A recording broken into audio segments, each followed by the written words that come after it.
만나서 반갑습니다. 안상규 목사입니다. 오늘은 창세기 10장 또 살펴보도록 하겠습니다. 배경이 중요합니다. 이때 당시의 배경이라든지 여러 모든 것도 고고학들을 살펴서 또 10장을 또 살펴보도록 하겠습니다. 10장에는요 야벳 자손하고요 셈 자손이 메인으로 족보가 등장합니다. 함 자손은 왜 족보가 등장하지 않을까요? 라는 의문에 많은 파쇼 목사들이 잘못 설교를 했어요. 잘못 해설도 했고, 그래서 여러분 좀 교정하면서 바라보는 시간이 됐으면 좋겠습니다. 한번 읽어보죠. 그런데 여러분 배경을 이해하면서 읽어야 된다고 제가 분명히 말씀드렸습니다. 자, 1절 한번 볼게요. 노아의 아들인 셈, 함, 야벳의 족보는 이러합니다. 자, 셈, 함, 야벳의 족보는 이러합니다 하고서는요 홍수 후에 그 다음 뭐라고요? 그들에게서 아들들이 태어났습니다. 그냥 단순하게 족보 이야기하는 것처럼 느껴지지만 실상 그렇지 않아요. 족보를 기록할 때는요 언제나 나라가 된 것을 우선으로 기본으로 해서 세웠던 게 기록했던 게 고대 근동의 전통이었어요. 이해되셨죠? 그러니까 여러분들 이거를요 이음이라고 생각하지 마시고 세워진 나라라고 생각하셔야 돼요. 왜 그러냐? 그들의 이름이 곧 뭐가 됐기 때문이에요? 나라가 됐기 때문이에요. 자, 야벳의 아들들은 어떤 나라를 세웠는지 봅시다. 이렇게 설명해야 맞는 거예요. 고고학자 중에 그때 내가 데이비스 벤이라 그랬죠? 네. 벤 데이비스예요. 네. 제가 잘못 얘기했어요. 그거 수정해 주세요. 비 데이비스라고 할게요. 자, 데이비스 교수님은요, 전공이 뭐냐 하면, 사라진 나라들 찾는 게 전공이에요. 재밌죠? 그러니까, 그동안 세워졌던 나라들 자기가 발견한 것만 여러분 놀라지 마십시오. 2100개가 넘습니다. 여러분, 뭐라고요? 사라진 나라가 2100개가 넘는다고요. 대단하지 않습니까? 네. 자, 그렇다는 거. 자, 한번 봅시다. 야벳의 아들은 고멜, 마곡, 마데, 야완, 두발, 메색, 디라스입니다. 자, 일단 커다란 나라를 먼저 얘기한 것 같죠? 그런 느낌이죠. 자, 이거를 제가 분명히 말했어요. 이름이 곧 뭐가 됐다고요? 나라가 됐다고요. 자, 그러면서 고멜의 아들은 아스그나스, 리밧, 도갈마입니다. 오, 삼형제가 찢어졌다는 얘기야? 뭐 이렇게 설명할 수도 있겠지만 고고학으로 밝혀진 것은 얘네가 또 새로운 나라가 됐다는 거예요. 야완의 아들은 엘리사, 달시스, 기띔, 도다딤입니다. 예, 다 지금 뭔가 우리가 선지서에서 들었던 내용들이 좀 흡사한 이름들이 등장하죠. 맞아요. 나라 이름이었어요. 그러다가 이제 지방 이름이 돼요. 왜요? 망하니까요. 여러분, 한국사 김현정 교수가 제 친구인데 제가 들었던 얘기 중에 얼마나 재미난 얘기가 있었는지 아세요? 가야가 여러분 왜 삼국시대에 있었는데 왜 가야는 왜 언급하지 않아요? 삼국사기에서? 그죠? 네, 그럼요. 이해 안 되죠? 네. 더 재미난 건 제주도 우리 땅이라며. 그쵸? 네. 탐나가 있었는데 왜 탐나는 삼국사기에 안 들어가요? 신기하죠? 이해 안 되죠? 예. 왜 그랬을까요? 그래서 정설은 아니지만 가야가 인도의 한 여인이 와서 김해김 씨 아시죠? 김해김 씨가 여러분 인도의 후손일 가능성이 높다 그랬잖아요. 그래서 김해김 씨의 후손들로 이루어져 있었기 때문에 혈통으로 인정받지 못해서일 수 있다라는 주장이 있어요. 아직 고고학적으로 무언가가 발견된 건 아닌데 그런 주장이 있고요. 탐나 같은 경우는 워낙 일본하고 혈통이요. 일본에는 여러분 혈통이 되게 많은 거 아세요? 모르셨죠? 저도 요번에 알았어요. 저는 한국사 전공이 아니라 저는 고대 근동 전공이잖아요. 그러니까 고대 근동 전공이다 보니까 우리나라엔 관심이 그렇게 없었어요. 탐나에는요, 여러분, 탐나는요, 일본 쪽하고 대만 쪽, 그러니까 쭉 밑으로 동남아 쪽이라고 할까요? 그냥 그쪽에 있는 사람들이 모여와서 살면서 나라를 이루었기 때문에 거의 혼혈민족이었대요. 거의. 그래서 정통성이 없어서 탐나는 삼국사에 들어가지 않는다. 뭐 이렇게 주장을 하는 학자들이 있나 봐요. 아직까지는 주장입니다. 정설로 밝혀진 건 없어요. 자, 그 얘기를 듣고 제가 너무 놀랐습니다. 그리고 여러분, 삼국사기는 어디 중심으로 써져 있는지 아세요? 안 읽어보셨죠? 저는 읽어봤는데 삼국사기 신라를 기준으로 해요. 그래서 신라가 굉장히 위대한 것처럼 등장하거든요. 근데 여러분, 진짜 여러분, 고구려가 어마어마한 나라였잖아요. 그건 다 알고 계시죠? 잘 생각해 보세요. 고구려 하나 멸망시키려고 신라가 어떤 못된 짓을 했어요. 당나라의 힘을 빌려요. 그렇지 않아요? 나당연합군이 쳐들어가서 결국은 멸망시켰는데 웬걸? 졸로부, 흉노부, 이런 이제 부족들이 어디랑? 위에 있는 말갈족들이랑 연합해서 뭘 세웠어요? 바로 발해라는 나라를 세워버리잖아요. 그것도 여러분 망한 지 30년도 안 돼서. 대단하지 않습니까? 10장 얘기하다가 왜 그러냐 하고 또 유튜버들이 뭐라 그러겠다. 구독자들이. 그죠? 자, 또 봅시다. 이들에게서 해양 민족들이 여러 땅에 퍼졌다고 언급합니다. 그러니까 나라를 계속해서 이루어 갔다는 얘기로 여러분 이해하시면 되는 거예요. 자, 이름이 곧 뭐가 됐다고요? 나라가 되었다. 예, 여러분 이거는 기본적으로 알고 있어야 할 배경상식입니다. 다시요. 이건 뭐라고요? 기본적으로 알고 있어야 할 배경상식. 자, 함, 족, 속 어떻게 나오는지 한번 보세요. 여기서 셈, 함, 야벳 아까 제가 말씀드렸잖아요. 함은 그렇게 비중을 두고 설명하고 있지 않다고. 그렇죠? 제가 분명히 그렇게 말씀드렸어요. 그러니까 한번 비중이 있나 없나 한번 봅시다. 지금 2절에서는요. 야벳 족속을 설명할 때는요. 해양 민족들이 퍼져나가 나라가 되었습니다. 커다란 의미 부여를 했어요. 그렇죠? 네. 한번 보세요, 이제. 함의 아들은 구스, 미스라임, 붓, 가나안입니다. 구스가 옛날에 어디 땅이었죠? 지금으로 에티오피아. 그렇죠? 자, 미스라임, 붓, 가나안입니다. 구스의 아들은 스바, 하윌라, 삽다, 라마, 삽드가입니다. 라마의 아들은 스바와 드단입니다. 어떤 유튜버 구독자가 저한테 묻더라고요. 성경을 어떻게 또박또박 읽냐 나보고. 그 어려운 단어들이 많은데. 여러분, 어떻게 읽어야 또박또박 읽을 수 있어요? 많이 읽고. 그렇죠. 많이 읽는 거죠. 그리고요, 어디에 맞춰서 읽어야 돼요? 중요점을. 그렇죠. 자, 그걸 뭐라 그래요? 그 힘을 줘서. 예, 문법대로 읽는 거죠. 문법대로 읽으면 여러분 잘 읽을 수 있어요. 그 다음, 구스는 또 니무롯을 낳았는데 니무롯은 땅의 첫 용사였습니다. 여기서 말하는 땅이라는 개념은 어느 땅을 얘기할까요? 크나안 땅 자체를 얘기하는 거죠. 첫 용사라는 이 개념이 진짜 첫 용사밖에 없었다는 얘기가 아니에요. 가나안에 대한 부정적인 걸 설명하기 위해서 용사라는 개념이 등장했다는 거죠.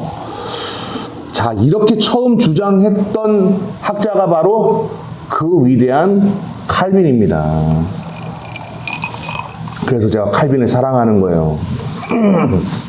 근데 B.S. 차일드, 성경 해석학의 아버지 B.S. 차일드가 칼빈의 말이 옳다 입증해 주었어요. 그 해설이 옳다라고 얘기했다고요. 그는 야훼 앞에 강한 사냥꾼이었습니다. 번역이 틀렸어요. 고대 근동사회에서 사냥꾼이라는 개념은요, 힘이 강한 용사를 지칭하는 말이었어요. 그러니까 사냥꾼으로 번역하는 것이 아니라 야훼 앞에 강한 군인이었습니다라고 번역하는 게 더 맞아요. 이해되셨죠? 목사님, 근데 히브리어를 연구해 보면 히브리어 단어를 보면 사냥꾼이던데요? 맞아요. 자, 제가 그래서 배경이라고 제가 설명드린 거예요. 배경이라고. 그래서 제가 배경이라고 설명드렸는데 많은 사람들이 그렇게 오해할까봐 제가 히브리어의 그 배경을 좀 한번 이제 설명을 좀 한번 해볼까요? 그러면 자, 9절에 보면은요. 자, 짜이드라는 단어가 나와요. 차이드 이렇게 얘기도 하지만 짜이드라는 이 단어가 나와요. 자, 이 단어는요. 자, 저기 성경 사전 있으시면, 히브리어 사전 있으시면은 저하고 같이 움직여 보세요. 6679를 한번 쳐 보세요. 6679.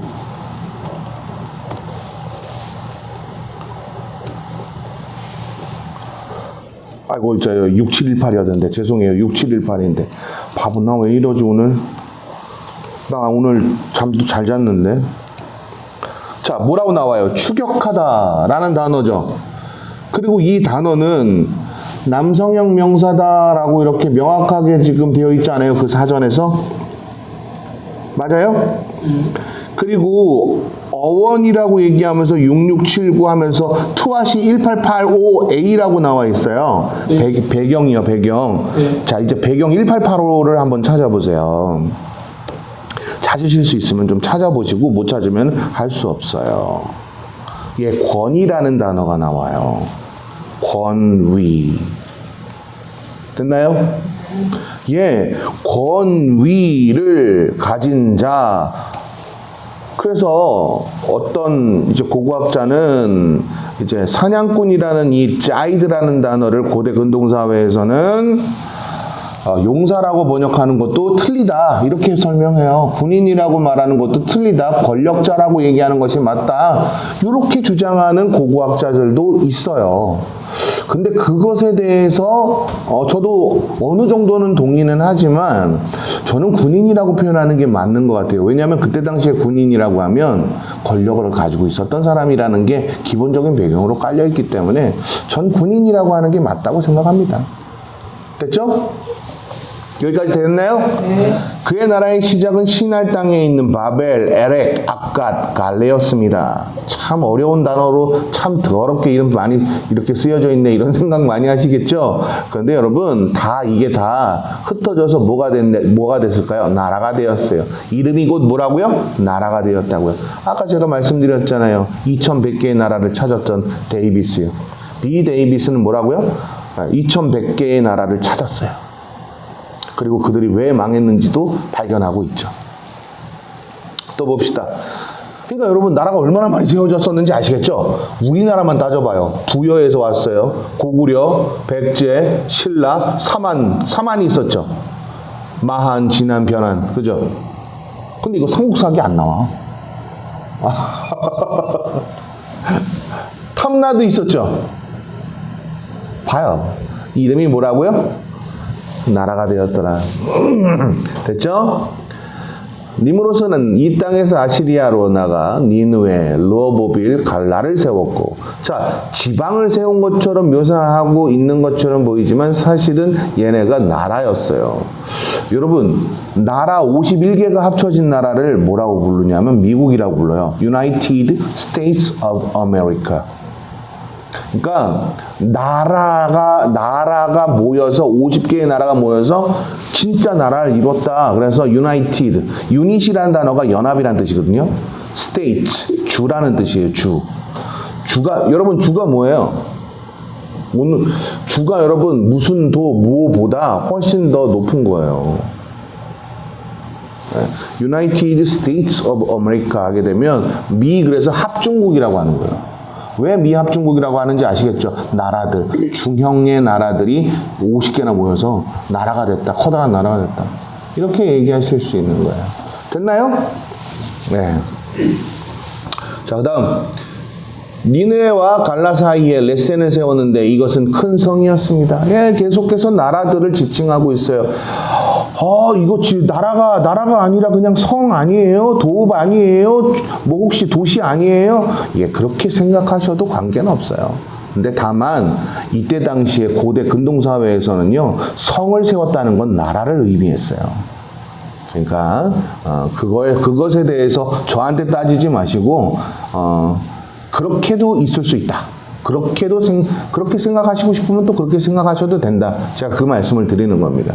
자, 그 다음 미스라임은 루딤, 이남임, 르하빔, 납두힘, 바두르심, 가슬루힘, 갑도림을 낳았는데 블레셋은 가슬루힘에서 나왔습니다. 자, 블레셋의 존재가 뭐라고 표현하고 있어요? 가슬루힘. 그렇죠? 여러분 이건 좀 알아야 돼요. 블레셋을요 어디서 왔다고 이제 그 지다론 고고학자들이 얘기하냐면 따라해보세요. 아테네 변방에 있던 해양 바이킹, 그러니까 해양 해적이었다고 주장하는 사람들이 많아요. 근데 지금 성경에는 뭐라고 나와 있어요? 어디서 나온 것처럼 얘기하고 있어요? 함 자손 바벨로부터 출발했다고 지금 설명하고 있잖아요. 그렇죠? 그러니까 성경의 기록을 믿을 것이냐, 아니면 진화론 고고학자들이 얘기하는 걸로 판단할 것이냐. 근데 여러분, 제가 어디라고 또 얘기하면 또 안 되지, 이거 유튜브에서요. 근데 강남에 있는 어떤 커다란 교회에서는요, 블레셋이 해양민족 아테네 주변에서 해적질하던 놈들이 이제 정착하려고 내려왔다라고 가르쳤답니다. 근데 제가 알기로는 그 교회 목사님이 전공이 MDB만 전공했고 박사과정도 엉터리로 해가지고 논문도 짜집게 해가지고서는 졸업 인정이 안 된 걸로 알고 있는데 고고학 전공이 아니란 얘기예요. 그 사람 무시하려고 한 얘기가 아니라 고고학 전공이 아니란 얘기예요. 근데 고고학 전공이 아닌데 그런 얘기를 함부로 쓰면 돼요? 나는 내 전공 아니면 모른다 그러잖아요. 내 전공 아니면 저는 몰라요. 내가 어떻게 알아 그거를. 여러분, 어떤 사람은요 설교 1시간 반짜리 설교 중에 1시간을 감기 이야기를 해요. 정신요고에 예배당을 가지고 있는. 알아야 돼요, 구독자들이. 자, 넘어가겠습니다. 가나안은 맏아들 시돈과 헷을 낳고 여부스 족속, 아모리 족속, 기르가스 족속, 히위 족속, 알가 족속, 신 족속, 아르왓 족속, 스말 족속, 하마 족속을 낳았습니다. 그 후 가나안 족속들이 흩어져 나갔습니다. 계속 부정적인 모습을 그리고 싶은 거 아니에요? 가나안은 처벌의 대상이라고 여기고 있었던 모세가 계속해서 이 글을 쓰고 있다는 걸 한번 생각해 보세요. 그죠? 다음. 가나안의 경계는 시돈에서 그랄 쪽의 가사까지, 그리고 소돔 고모라, 아드마 스보임과 라사까지였습니다. 봐봐요. 부정적인 그 이야기가 다음에 계속 이어지지 않을까요? 그렇죠? 계속 이어진다니까요, 여러분. 바벨도 여러분 다음 장에서 바벨, 여러분 혼돈이라는 그 단어를 가진 그 바벨 이야기도 11장에서 나와요. 그렇죠? 그래서 제가 함의 족보는 부정적으로 그려지고 있다라고 제가 설명한 거예요. 이해되셨죠? 오케이. 그럼 이 글을 쓴 의도는 명확해지죠. 함은 처벌에 함이 세웠던 나라들의 대부분은 하나님의 진노의 대상이었다는 거죠. 이해되셨어요? 오케이. 이들은 함의 자손들로 종족과, 제가 분명히 대부분이라 그랬지 전체라고 얘기 안 했어요. 그렇죠? 오케이. 자, 이들은 함의 자손들로 종족과 언어에 따라 영토와 민족별로 갈라져 나갔습니다. 이 질문도 있었지. 교수님은 너무 학술적으로 얘기합니다. 그럼 어떻게 해요? 내가 학술적으로 얘기할 수밖에 없죠. 이제 그래서 어떤 글이었냐면, 목사님들처럼 우리에게 설교하듯이 강력하게 호소하는 메시지보다는 오히려 납득할 수 있도록 여러 가지로 말씀을 하신다고 저한테 얘기를 하더라고요. 메일에서. 근데 여러분, 한 단어에 꽂혀가지고선 설명하는 건 알레고리잖아요. 그건 이단이잖아요. 누군가에게 납득하게 설명하려면 어떻게 해야 돼요? 전체적인 것들을 이야기해주고 하나하나씩 이거에 대해서 명확하게 대짚어줘야 되는 거 아닙니까? 그죠? 네. 그런 질문이 들어와서 제가 여기서도 답변을 좀 해드리는 겁니다. 다음, 셈에게도 자손이 태어났습니다 하고 21절에 설명해요. 자, 분명히 이 자손들 다 뭐가 됐다고요? 이름이 나라가 되었더라. 그는 에벨의 자손 조상이었으며 야벳의 형이었습니다. 셈의 아들들은 엘라마스루, 아르박삿, 룻, 아람입니다. 봐봐요. 아시리아도 아수르도 말입니다. 아시리아도 셈의 자손이었구나. 근데 여러분 여기서 아수르 나왔고 아까 위에서도 야벳 자손 중에 거기에서도 그게 나왔거든요. 그리고 또 바벨 사람들도 나왔잖아요. 함 족속에서요. 여러분 거기에 세웠던 도시국가들이 얼마나 많은지를 짐작하게 하는 장면이에요. 그러니까 우리나라도 여러분 세워졌던 나라들이 아직 발견되지 않은 것들도 꽤나 있을 가능성이 생각보다 높아요. 이해되셨죠? 그러니까 우리는 고구려 백제 신라만 알고 있으면 안 된다는 거예요. 사만 진한 변한. 그러니까 마한 진한 변한 이런 나라도 있었거든요. 근데 우리는 어때요? 그건 다 그쵸? 자, 다음. 또 어떤 분은 학술적으로 얘기했다고 했던 그 메일을 받고 제가 답변을 보냈더니 또 어떤 분은 갑자기 띵 하고서는 또 이제 문자가 오더라고요. 저 메일이. 그래가지고 저는 여기서 다 볼 수 있어요. 그래서 이제 메일을 딱 봤더니 한다는 얘기가 그거예요. 신학교에서 그렇게만 가르쳐도 목사들이 헛소리 안 할 것 같아요. 열받은 거죠. 목사들이 헛소리 하는 거에 아주 지겨웠고 열받은 거죠. 이 메일 보낸 사람들은.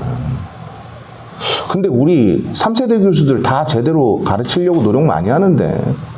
자, 지금은 이제 제가 고문으로 있는 개혁주의 학회는 4세대 교수들이잖아요. 잘 가르치고 있어야 될 텐데, 그렇죠? 예, 그래서 제가 마지막으로 선물로 남기고 간다는 게 바로 그거예요. 이대로 안 가르치면 니네 안 된다. 그랬더니 그렇게 하겠다고 서로 서약해서 제가 약속하고 큰 돈 들여서 하겠다고 제가 약속을 했던 거예요. 자, 제가 이번 연도로 제가 개혁주의 학회 임기가 마칩니다. 근데 지금 생각은 얘네들을 더 가르쳐야 되나, 1년 더 있어야 되나, 막 이런 생각도 듭니다. 자, 어찌됐건. 자, 그 다음. 아르박삿은 셀랏을 낳았고, 셀라는 에벨을 낳았습니다. 다 이름이 뭐가 되었다고요? 그거 계속 기억하셔야 돼요. 이름이 나라가 되었더라. 이름이 나라가 되었더라. 이거 여러분 안에 배경적 지식으로 남지 않으면 이거 오해합니다. 아셨죠? 자, 그 다음. 에벨에게서 두 아들이 태어났는데 하나의 이름은 벨렉이라고 했습니다. 그 시대의 땅이 나뉘었기 때문입니다. 그의 이름은 육단이었습니다. 육단은 알모다, 셀렙, 하셀마웻, 예라, 하도람, 우살, 디글라, 오발, 아비마엘, 스바, 오빌, 하윌라, 요밥을 낳았습니다. 이들은 모두 육단의 아들들입니다. 그들이 살던 지역 메사에서 스발에 이르기까지 동쪽 산간지대에 자리 잡혔습니다. 이들이 종족과 언어와 영토와 나라에 따라 나뉜 누구라고요? 셈의 자손들입니다. 이들은 족보와 민족에 따른 노아의 족속들입니다. 이들로부터 어떻게 했다고요? 퍼져 나갔습니다. 자, 명확하게 지금 등장하고 있죠?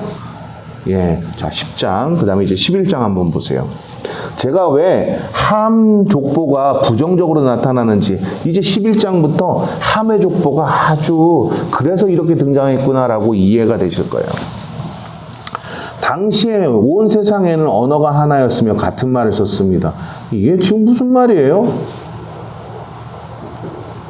고건사님, 네? 무슨 말이에요? 언어가 하나였고 같은 말을 썼다고요? 언어가 하나인데 같은 말인데 이건 똑같은 말이잖아요. 장로님, 언어가 하나였으며 같은 말을 썼습니다. 이거 혹시 번역을 잘못한 걸까요? 자, 히브리어 한번 볼까요? 고전 히브리어를 한번 좀 봅시다, 그러면. 하나인데 하나인데 강조한 거네. 바, 예히, 있었답니다. 콜, 모든 곳에 있었답니다. 모든 어디에 있냐면, 하아렛, 땅 안에 있었답니다. 어머! 유튜브잖아, 이거. 이거 히브리. 안 하는 게 알것 같아. 해도 돼. 아이고. 지진 날 것 같아. 지진 날 것 같죠? 이건 뺄게요. 어머, 내가 세상에. 유튜브라는 걸 세상에 깜빡했네. 아휴. 자, 그냥 쉽게 설명할게요. 샤파라는 이 단어하고요. 느바림이라고 하는 말씀이라는 단어하고, 그러니까 말이라는 단어하고 원래 같은 말이에요.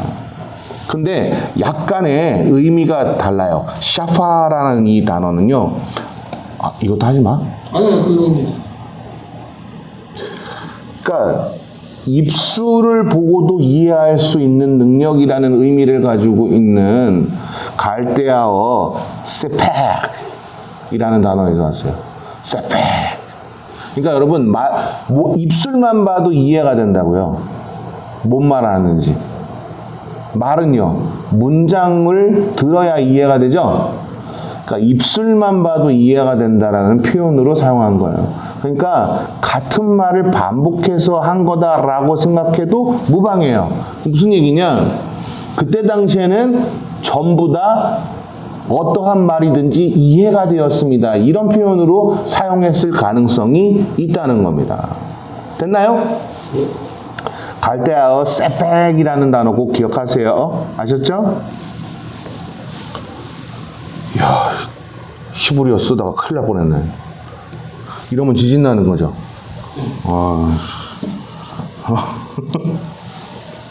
그 다음에요. 사람들이 동쪽에 와서 시날 땅에서 평원을 발견하고 그곳에 정착했습니다. 자, 사람들이 정착했대요. 시날에. 왜냐하면 평평했기 때문이래요. 근데 평평한 이곳에서 뭐 하려고 하는지 한번 보세요. 그들이 서로 말합니다. 자, 우리가 벽돌을 만들어 단단하게 굽자. 그들은 돌 대신 벽돌을 진흙 대신 역청을 사용했습니다. 자, 여기까지는 어느 정도 납득이 되나 봐요. 근데 4절에 뭐라고 얘기하는지 한번 보세요. 그들이 말했습니다. 자, 우리가 우리를 위해 성을 쌓자. 일단 첫 번째가 뭐라고요? 우리를 위해 성을 쌓자. 첫 번째가 뭐라고요? 우리를 위해 성을 쌓자. 하나님은 어디 계세요? 하나님과 함께하는 것이 여러분 뭐였죠? 제의적 사고라고 했던 거 기억나세요? 그러니까 예배자의 삶은 하나님이 빠지면 안 돼요. 그쵸? 없어요. 또 볼까요? 그래서 하늘까지 닿는 탑을 쌓자. 자, 하늘까지 쌓는 탑을 쌓을 필요가 있나요?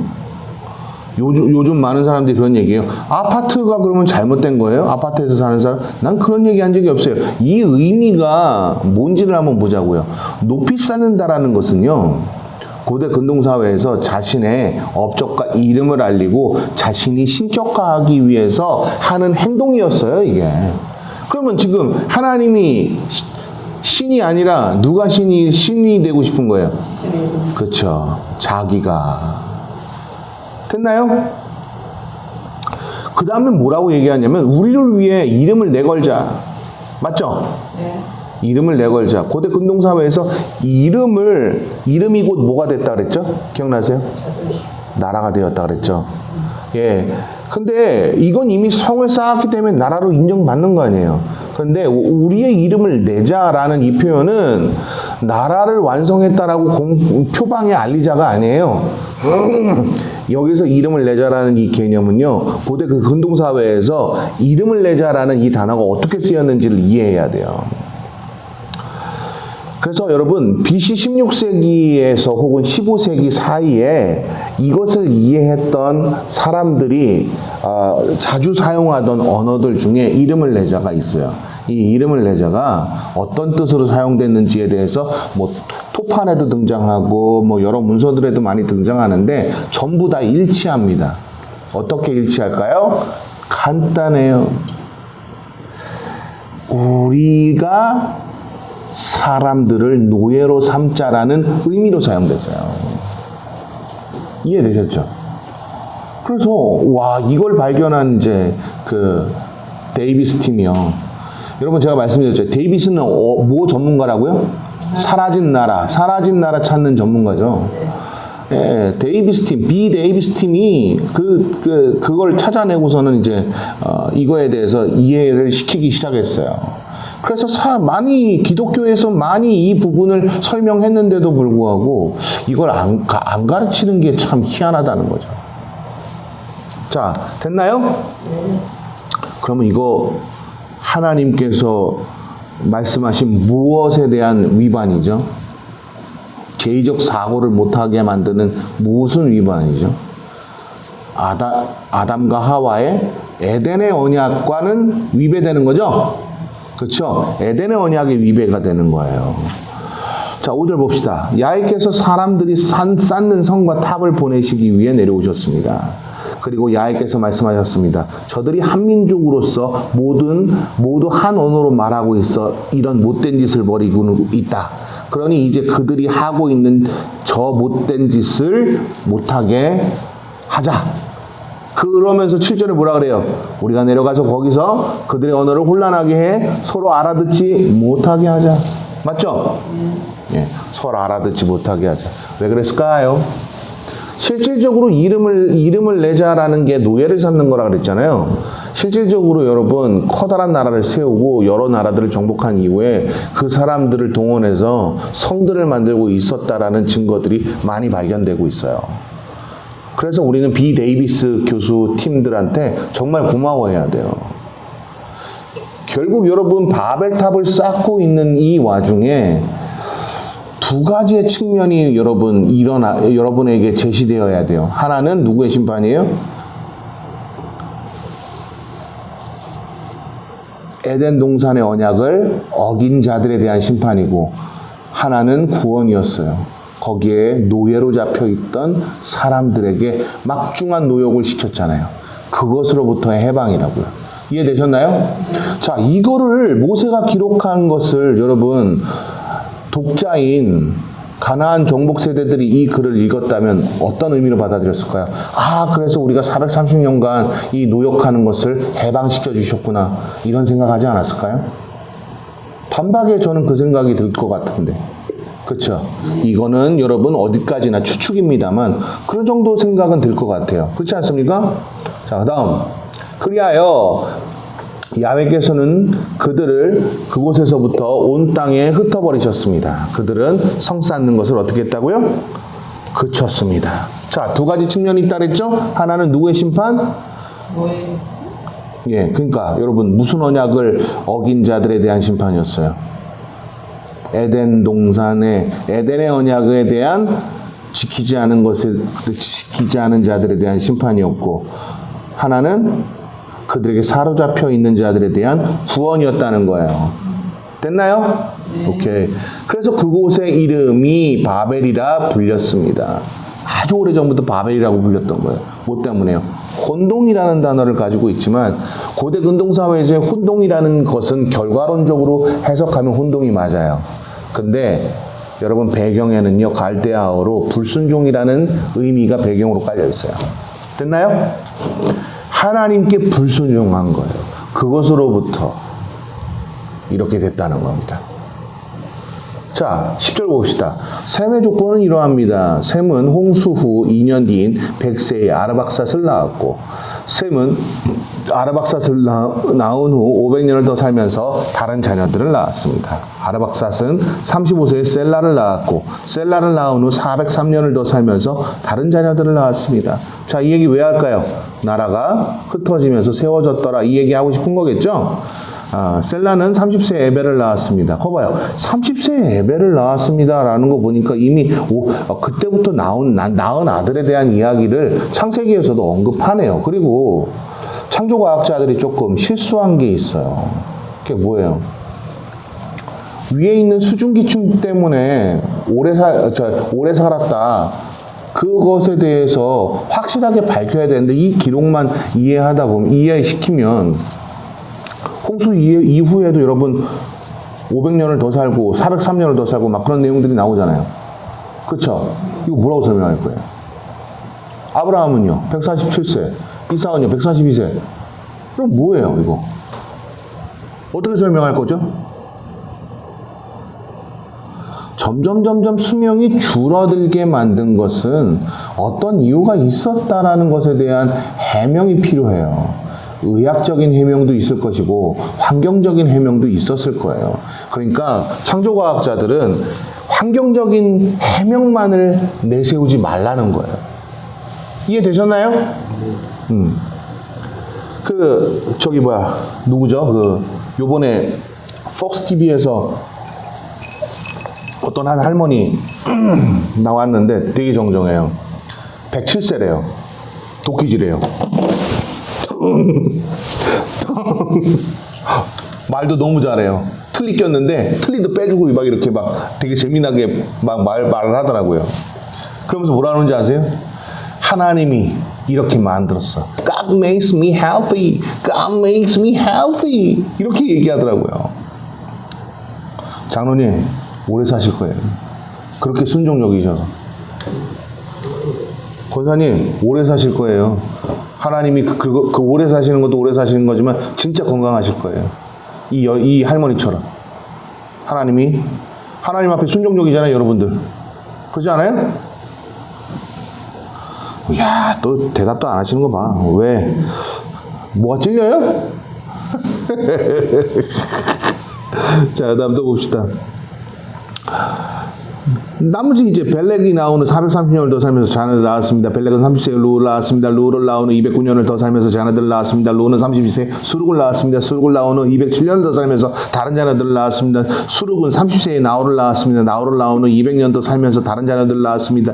나홀은 29세에 데라를 낳았습니다. 자, 데라가 누구예요? 아브라함 아버지. 자, 이름이 뭐가 되었다고요? 나라가 되었더라. 여러분, 데라에 대해서 여러분, 이제 데라가 여러분, 하란에서 살잖아요. 갈대아 우르에서도 살고, 하란에서도 살고, 그러잖아요. 이게 나라가 합쳐지기도 하고, 연합이 되기도 하고, 분리되기도 하고 그랬었어요. 근데, 데라에 대해서 찾아본 문헌들에 보면은요, 2인자 정도 되는 권력을 가진 자라고 설명하는 기록들이 많아요. 그래서 그런지 탈무드에도 데라를 나라의 이제 그 대신관, 총리 뭐 이런 표현으로 사용되는 것들도 많습니다. 됐나요? 네. 데라를 낳은 후 119년을 더 살면서 다른 자녀를 낳았는데 누구 얘기하려고 할까요? 아브라함.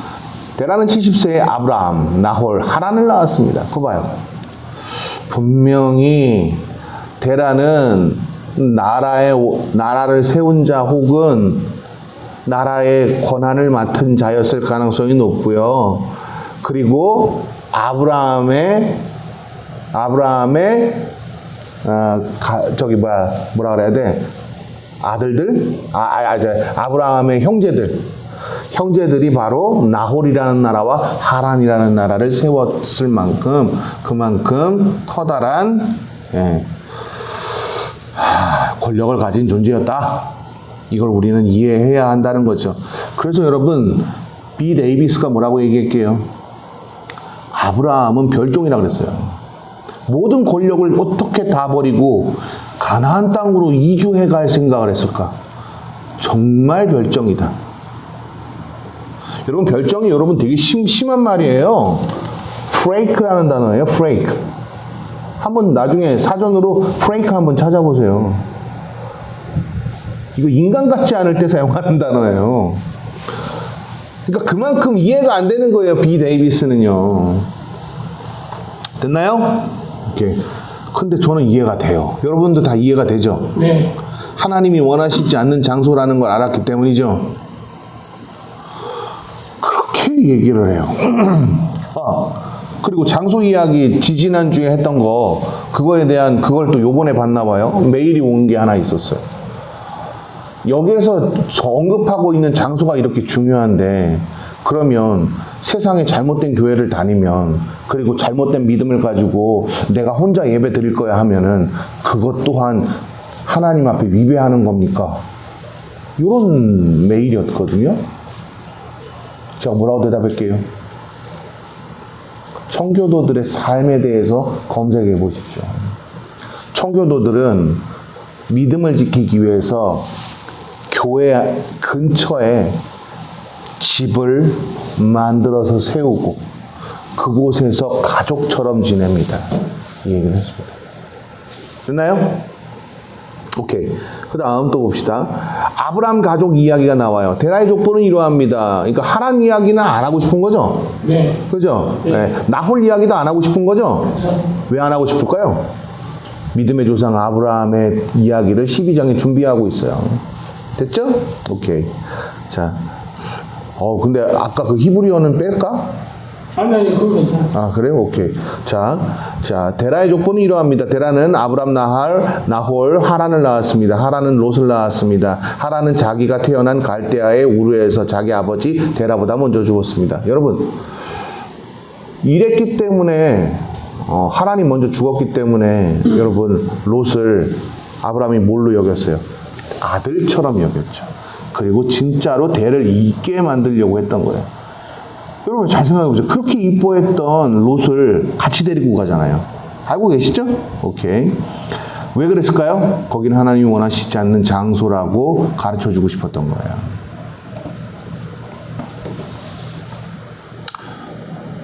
한 전도사님 제 제자예요. 제 제자가 요번에는 이제 전화로 했던 이야기 좀 잠깐 할게요. 저 사례비 필요 없으니까 교수님 교회에서 사역해도 돼요? 그래도 되지. 사택 줘요? 주지. 여기서 일해도 돼요? 그래도 되지. 그랬어요. 근데 너 각오는 돼 있지. 만약에 우리 교회에서 사역하려면. 무슨 각오요? 나는 얄짤 없어. 잘못 가르치고 잘못 배우고 불순종하고 뭐하고 하면 나는 신학교에서 너 내 스타일 알잖아. 내가 어떻게 했는지 알잖아. 그랬더니 안 갈래요. 안 갈래요. 너무 재밌더라고요. 그래서 야, 너는 아직 준비가 안 됐어. 오려면 넌 더 깨져야 돼. 더 깨지고 와. 그랬어요. 여러분 재밌지 않아요? 네. 안 갈래요 그러잖아요. 자, 그 다음 아브라함과 나홀은 장가를 갔습니다. 아브라함의 아내 이름은 사라였고 나홀의 아내의 이름은 밀가였습니다. 밀가는 하란의 딸이었습니다. 하란은 밀가와 이스가의 아버지입니다. 이 얘기 도대체 왜 할까요? 이유는 명확합니다. 그거는 여러분 아브라함과 그렇죠. 예. 그 다음에요. 사레는 아기를 낳지 못해서 자식이 없었습니다. 데라는 자기 아들인 아브라함 그리고 자기 아들의 하란의 아들인 손자 롯 그리고 자기 아들 아브라함의 아내이자 자기 며느리인 사내를 데리고 함께 어디로 갔다고요? 갈대아 우르로 떠나 가나안으로 향했습니다. 그러나 그들은 하란에서 이르러 거기에서 살게 됐습니다. 자, 원래 그러면 이것만 봐도 유추해 볼 수 있는 거 있죠. 예, 맨 데이비스가 한 말이에요. 하나님은 이미 데라를 통해서도 하나님이 원하시는 땅을 불렀다는 거예요. 근데 데라는 순종했어요, 안 했어요? 지금 여기에 나오잖아요. 같이 왔네. 안 왔잖아요. 하란에 있었어. 예. 이해되셨죠? 안복신 목사님, 이 내용 정말 기억하셔야 돼요. 이 내용. 알겠습니다. 네. 벤 데이비스가 바로 이 내용을 우리에게 명확하게 가르쳐주고 있습니다. 데라는 205세까지 살다가 어떻게 했다고요? 하란에서 죽었습니다. 자, 다음 장을 예비하며 아브라함 이야기를 하기 위해서 데라의 족보까지 설명하는 모세의 의도도 살펴봤습니다.